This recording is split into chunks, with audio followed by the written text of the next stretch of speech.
બાતમીના આધારે રાજકોટ ગ્રામ્ય એલસીબીની ટીમે સ્થળ પર તપાસ હાથ ધરી હતી. તપાસ દરમિયાન દારૂ લોખંડના કુલ 14 બેરલમાં છુપાવવામાં આવ્યો હોવાનું સામે આવતા બેરલ ખોલવા કટર મશીનનો ઉપયોગ કરવો પડ્યો હતો. બેરલ તોડ્યા બાદ અંદરથી વિદેશી દારૂની અલગ અલગ બ્રાન્ડની કુલ 3084 બોટલો મળી આવી હતી.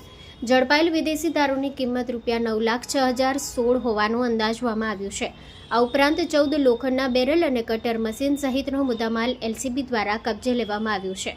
આ કાર્યવાહી બાદ આરોપી બુટલેગર અતુલ સખિયાને ઝડપી પાડવા માટે વીરપુર પોલીસે ચક્રો ગતિમાન કર્યા છે. સમગ્ર ઘટનાને લઈ વિસ્તારમાં ચર્ચાનો વિષય બન્યો છે અને પોલીસ દ્વારા આગળની તપાસ ચાલુ છે.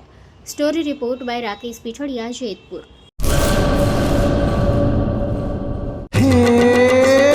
સોનાનો સૂરજ ઉગ્યો રે ખેતરમાં, સાગર લક્ષ્મી બાજરી બિયારણ, લાંબા ડુંડામાં દાણા ભરપૂર, ખેડૂતને આપે ઉપજ ભરપૂર.